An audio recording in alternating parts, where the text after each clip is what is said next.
আপনাদের সকলকে আমার আইসিডিএস হেল্প জোনে স্বাগত। আজকের যে বিষয় নিয়ে আলোচনা করব, একটা ওয়ার্কার দিদি ভীষণ গুরুত্বপূর্ণ কমেন্ট করেছেন। সেই কমেন্টের বিস্তারিত আলোচনা করব এবং যিনি কোশ্চেন করেছেন বা প্রশ্ন রেখেছেন তার প্রশ্নের উত্তর দেব এবং সেই সমস্যার সমাধান আপনারা কিভাবে করবেন সেটা আজকের ভিডিওতে আলোচনা করব। তো অবশ্যই আপনারা ভিডিওর সঙ্গে থাকবেন, কারণ আপনাদের এফআরএস এবং ইকেওয়াইসি করছেন যখন সবার সমস্যা কিন্তু একই দেখা দিচ্ছে, সেহেতু আপনারাও দেখতে পারেন যে এই সমস্যা যদি আপনার প্রজেক্টের কোনো ওয়ার্কার দিদির হয়ে থাকে তো ভিডিওটি অবশ্যই আপনারা শেয়ার করবেন। কারণ আপনারা জানেন আমি কিন্তু অনেক ভিডিওতেই আপনাদের যে কমেন্টগুলো ভীষণ ইম্পর্ট্যান্ট কমেন্ট হচ্ছে সেগুলো কিন্তু নিয়ে আলোচনা করছি এবং আপনারা প্রত্যেকেই কমেন্ট করবেন। যদি মনে হয় আপনার কমেন্ট গুরুত্বপূর্ণ তো অবশ্যই আমি সেই কমেন্ট নিয়ে আলোচনা করব। তার সঙ্গে আপনার নাম এবং আপনার প্রজেক্টের নাম অবশ্যই আপনারা লিখে দেবেন। তো দেখুন, আপনারা জানেন যে ইকেওয়াইসি এবং ফেস ভেরিফিকেশন কতটা গুরুত্বপূর্ণ। প্রত্যেকটা প্রজেক্টেই কিন্তু আপনাদের যে টার্গেট দেওয়া হয়েছে সেই টার্গেট পূরণ করার জন্য প্রত্যেকটা মুহূর্তেই আপনাদেরকে বলা হচ্ছে। তো ইকেওয়াইসি এবং ফেস ভেরিফিকেশন আপনাদেরকে প্রত্যেককেই কমপ্লিট করতে হবে, এটা আপনারাও জানেন হয়তো। তো সেই মতো আপনারা অনেকেই যে আপনাদের 80% করতে হবে বা যে অ্যাক্টিভ বেনিফিশিয়ারি রয়েছে তাদের কিন্তু প্রত্যেকেরই ইকেওয়াইসি করতে হবে। আমার চ্যানেলে ইকেওয়াইসি এবং ফেস ভেরিফিকেশন নিয়ে অনেকগুলো ভিডিও রয়েছে, সেখান থেকে আপনারা দেখতে পারেন। প্লে লিস্টে গিয়ে আপনারা সবটাই পেয়ে যাবেন। যদিও আমি এই ভিডিওর ডেসক্রিপশন বক্সে পুরো লিঙ্ক দিয়ে দেবো, সেটা আপনারা দেখে নেবেন। এখানে আমি কমেন্টে ফিরে চলে আসলাম। দেখুন, এই দিদি যে কমেন্টটি করেছেন, দিদি আপনার কাছে আমার কিছু প্রশ্ন রয়েছে। প্রথম প্রশ্ন হচ্ছে, নতুন গর্ভবতী মায়ের নাম রেজিস্ট্রেশন করার সময় ফেস ক্যাপচার ও ইকেওয়াইসি করছি, কিন্তু এএনসি ডেট বসাতে পারছি না। ক্যালেন্ডার ডেট ওপেন হচ্ছে না, সব আবছা হয়ে রয়েছে আগস্ট মাস। দ্বিতীয় নম্বর কোশ্চিন দেখতে পাচ্ছেন, দুটি বাচ্চার ইকেওয়াইসি এবং ফেস ভেরিফিকেশন কমপ্লিট করেছি। ফেস ভেরিফিকেশন রাইট দেখাচ্ছে কিন্তু ইকেওয়াইসি দেখাচ্ছে না। ইকেওয়াইসি ও ফেস ভেরিফিকেশন ইনকমপ্লিট দেখাচ্ছে, এরকম কেন হচ্ছে? তো দেখুন, আপনি যে প্রথমের যে কোশ্চিনটা করেছেন, আমি প্রথমকার কোশ্চিনের অ্যান্সার আপনাদেরকে দেব। এর আগে আমি একটা ভিডিও দিয়েছিলাম এই ভার্সনে যখন ইকেওয়াইসি এবং ফেস ভেরিফিকেশন করতে হচ্ছে তারপরে বেনিফিশিয়ারির নাম রেজিস্ট্রেশন করতে হচ্ছে। তো আমি ডিটেলসে কিন্তু ভিডিওটি দিয়েছিলাম, আপনি যদি না দেখে থাকেন তাহলে আপনি দেখে নেবেন। আপনাদেরকে বলেছিলাম যে ইকেওয়াইসি ফেস ভেরিফিকেশন কমপ্লিট হওয়ার পরে গর্ভবতীর ক্ষেত্রে এএনসি ডিটেলস বসানোর জন্যও কিন্তু একটা ঘর দেওয়া হয়েছে। তো দেখবেন, আপনাদেরকে আমি একটু শেয়ার করছি। দেখুন, আপনাদেরকে এটা আমি শেয়ার করছি। এই যে দেখতে পাচ্ছেন, এখানে দেখতে পাচ্ছেন নতুন বেনিফিশিয়ারির ক্ষেত্রে এএনসি ডিটেলসের ঘর রয়েছে, অর্থাৎ এই যে ক্যালেন্ডার রয়েছে সেই ক্যালেন্ডারে আপনাদেরকে ক্লিক করতে হচ্ছে। ক্যালেন্ডারে ক্লিক করার পরে কিন্তু এই ওয়ার্কার দিদি বলছে যে আমি তারিখ সিলেক্ট করতে পারছি না। তো দেখুন, আপনাদেরকে বলেছিলাম যে ঘরগুলোই দেখবেন এই যে স্টার মার্ক রয়েছে সেইগুলো কিন্তু আপনাকে ফিল আপ করতে হবে। এখানে এএনসি ডিটেলসের ঘরে কিন্তু কোনো রকমের স্টার মার্ক নেই বা হিমোগ্লোবিন হাইট এগুলোই কিন্তু স্টার মার্ক নেই।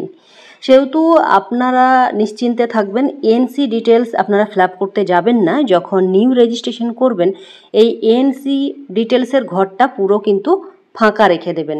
অর্থাৎ আপনারা এএনসি ডিটেলস পরে তুলবেন। বেনিফিশিয়ারির নাম যখন উঠে যাবে, এএনসি ডিটেলস চেক আপ যখন হবে, অনেক বেনিফিশিয়ারির দেখবেন 3 মাস পরে চেক আপ করতে যাই। সেহেতু আপনি হয়তো কোনো বেনিফিশিয়ারির নাম আপনি গর্ভবতীর নাম 1 মাসের মধ্যে রেজিস্ট্রেশন করলেন, সেই ক্ষেত্রে আপনি কিভাবে তার এএনসি ডিটেলস চেক আপের তারিখ পাবেন? কারণ তার এলএমপি ডেট যদি হয় ধরুন জুলাই মাসের ফার্স্টে, তাহলে সেই ক্ষেত্রে আপনি কিন্তু নাম তুলতে গেলে, এখন নাম তুলতে গেলে তার কিন্তু এএনসি ডিটেলস আপনি পাবেন না বা এএনসি ডেট কিন্তু আপনি পাবেন না। তাই সেটা মাথায় রেখে আপনারা কাজ করবেন, আগে ভালোভাবে বুঝে নেবেন তারপরে। কারণ আপনারা হয়তো ভিডিওগুলো ভালোভাবে ফলো করেন না, তার জন্য এরকম কোশ্চিন আপনি করেছেন। এএনসি ডিটেলস কখনোই নিউ রেজিস্ট্রেশনের ক্ষেত্রে ফিল আপ করা দরকার নেই। আপনারা নিউ রেজিস্ট্রেশন করে নেবেন, আপনার বেনিফিশিয়ারি লিস্টে চলে আসবে, তারপরে আপনি এমসিপি কার্ড দেখে তার এএনসি ডিটেলস ভরবেন। তো আশা করছি আপনার এই যে প্রথমকার যে কমেন্ট করেছেন তার কনফিউশন আমি দূর করতে পারলাম। কারণ আপনাকে আরেকবার আমি রিপিট করে দিই, এটা সব ওয়ার্কার দিদির উদ্দেশ্যেই বলছি। বেনিফিশিয়ারির নাম যখন নতুন রেজিস্ট্রেশন করবেন গর্ভবতীর ক্ষেত্রে, তখন তার এএনসি ডিটেলস আপলোড করতে যাবেন না, ঘরগুলো ফাঁকা রেখে দেবেন। দেখবেন ঘরের পাশে, নামের পাশে বা যে কলামগুলো আপনাদের ফিল আপ করার জন্য বলা হয়েছে তার কিন্তু প্রত্যেকের স্টার মার্ক থাকবে। অর্থাৎ এই স্টার মার্কগুলো যদি না ফিল আপ করেন তাহলে কিন্তু সাবমিট করতে পারবেন না। সেহেতু দেখবেন এনসি ডিটেলসের ঘরে কোনো রকমের এই স্টার মার্ক নেই, সেহেতু আপনারা নিশ্চিন্তে সাবমিট করে দেন। বেনিফিশিয়ারির লিস্টে চলে আসবে, তারপরে আপনারা তাদের এনসি ডিটেলস ভরতে যাবেন বা সাবমিট করতে যাবেন। তারপরে দেখুন দ্বিতীয় নম্বরের যে কোশ্চিনটা বলেছেন দিদি, দুটি বাচ্চার ইকেওয়াইসি এফআরএস কমপ্লিট করেছি, ফেস ভেরিফিকেশনের রাইট দেখাচ্ছে কিন্তু ইকেওয়াইসি দেখাচ্ছে না। ইকেওয়াইসি ও ফেস কমপ্লিট দেখাচ্ছে না কেন? তো দেখুন ইনকমপ্লিট দেখাচ্ছে কেন, অর্থাৎ এই সমস্যাটি কিন্তু অনেক ওয়ার্কার দিদির হচ্ছে। আপনারা দেখেছেন যে ইকেওয়াইসি আপনারা কমপ্লিট করেছেন এবং ফেস ভেরিফিকেশনও কমপ্লিট করেছেন, প্রোফাইলে গিয়ে দেখা যাচ্ছে ইকেওয়াইসি অপশানটা কিন্তু উড়ে গিয়েছে, ইকেওয়াইসি অপশানটা দেখাচ্ছে না, কিন্তু ফেস ভেরিফিকেশন অপশানটি রয়েছে। তো এই নিয়ে আপনারা কোনো রকমের চিন্তা করবেন না, কারণ অনেক সময় সার্ভারের সমস্যার কারণে এই সমস্যাটি দেখাচ্ছে।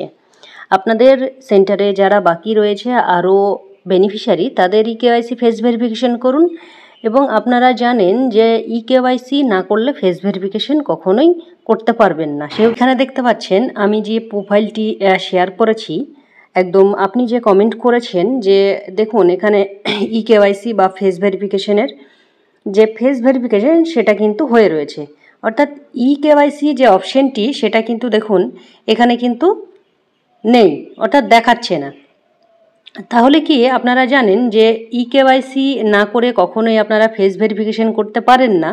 সেহেতু আপনারা নিশ্চিন্তে থাকবেন, এরকম যদি দেখায় যে আপনি ফেস ভেরিফিকেশন দেখাচ্ছে কিন্তু ইকেওয়াইসি অপশানটি এখান থেকে চলে গিয়েছে, তো সেটা নিয়ে আপনারা চিন্তা করবেন না, পরবর্তী সময়ে এটা চলে আসবে। অনেকের এই সমস্যা হচ্ছে, অর্থাৎ আপনারা রিফ্রেশ করবেন বা 2-1 ঘন্টা বা 24 ঘন্টার মধ্যে কিন্তু আপনাদের এই ইকেওয়াইসি ফেস ভেরিফিকেশন দুটোই চলে আসবে। আপনারা যদি দেখে নিলেন যে দুটো অপশানই আপনার রয়েছে, তারপরে যদি দেখেন দুটোই আউট হয়ে গিয়েছে বা কোনো একটি অপশান আপনাদের প্রোফাইল থেকে রিমুভ হয়ে গিয়েছে, সে নিয়ে দুশ্চিন্তার কোনো কারণ নেই। আশা করছি পরবর্তী সময়ে কিন্তু এটা ঠিক হয়ে যাবে। যদিও ইকেওয়াইসি ফেস ভেরিফিকেশনের উপরে আরও আপডেট আসতে চলেছে, তো আপনারা নিশ্চিন্তে থাকবেন। আশা করছি আরও বেটার আপডেট আপনাদের সামনে আসতে চলেছে, কারণ ইকেওয়াইসি ফেস ভেরিফিকেশন যেভাবে গুরুত্বপূর্ণ হতে চলেছে, তো আশা রাখবো যে আরও এর আপডেট আসবে। এবং আপনাদের পোষণ টাকারের যে এক্সচেঞ্জ সেন্টার রয়েছে সেখানেও কিন্তু ফেস ভেরিফিকেশন বা ইকেওয়াইসির একটা অপশান আসবে, এবং আপনারা যাতে কাউন্ট করতে পারেন যে কতগুলো বেনিফিশিয়ারির ইকেওয়াইসি ফেস ভেরিফিকেশন হয়েছে, সেই অপশানও কিন্তু আসতে চলেছে। তো সকলে ভিডিওটি শেয়ার করবেন এবং এই সমস্যা যাদের হচ্ছে তারা নিশ্চিন্তে থাকবেন, কোনো রকমের সমস্যা এটা নয়। আপনারা বুঝুন, যদি সমস্যা হয় তো অবশ্যই আপনারা ইউটিউব চ্যানেলে কমেন্ট করুন, আমি সেই কমেন্টের অবশ্যই রিপ্লাই করব। আর আপনারা নিউ রেজিস্ট্রেশনের ক্ষেত্রে অনেকেই ভুল করছেন, নিচের দিকে যে ঘর রয়েছে অর্থাৎ এলএমপি ডেটের পরে ঘর রয়েছে সেগুলো একটু বুঝে আপনারা ফিল আপ করবেন। নইলে আপনারা দেখতেই পাচ্ছেন যে একটা বেনিফিশিয়ারির আগে ইকেওয়াইসি, তারপরে আপনার ফেস ভেরিফিকেশন রয়েছে, ওটিপির ব্যাপার রয়েছে, একটা বেনিফিশিয়ারিকে আপনাকে সামনে আসতে হচ্ছে বা আপনাকে যেতে হচ্ছে, অনেক কিন্তু আপনাদের খাটনি বেড়ে গিয়েছে। তো সেই ক্ষেত্রে আপনারা যখনই করবেন একটু বুঝে সুঝে করবেন, দরকার হয় আপনারা ভিডিওটি দেখে নেবেন নতুন রেজিস্ট্রেশন কিভাবে করবেন, আমি তার লিঙ্কও ডেসক্রিপশন বক্সে দিয়ে দেবো, সেখান থেকে আপনারা অবশ্যই একবার ভিডিওটি দেখে নেবেন। যেটা দেখবেন সেটা হচ্ছে নিউ রেজিস্ট্রেশন, অর্থাৎ রেজিস্ট্রেশনের ফর্মটি কীভাবে ফিল আপ করছেন সেটা অবশ্যই আপনারা দেখে নেবেন, কারণ আপনারা ইকেওয়াইসি ফেস ভেরিফিকেশন করতে জানেন, সেহেতু নতুন রেজিস্ট্রেশনের ফর্মটি নতুনভাবে দিয়েছে, অনেক কলম আপনাদেরকে দিয়েছে, অনেক কিছু নতুনভাবে ফিল আপ করতে হচ্ছে, তো সেইগুলো আপনারা একটু কাইন্ডলি দেখে নেবেন, তাহলে আশা করছি আপনাদের কোনো রকমের সমস্যা কিন্তু হবে না। তো ভিডিওটি আমি এখানেই শেষ করছি, পরবর্তী ভিডিওতে আপনাদের সঙ্গে আবারও দেখা হবে। সকলে সুস্থ থাকবেন, ভালো থাকবেন, ধন্যবাদ।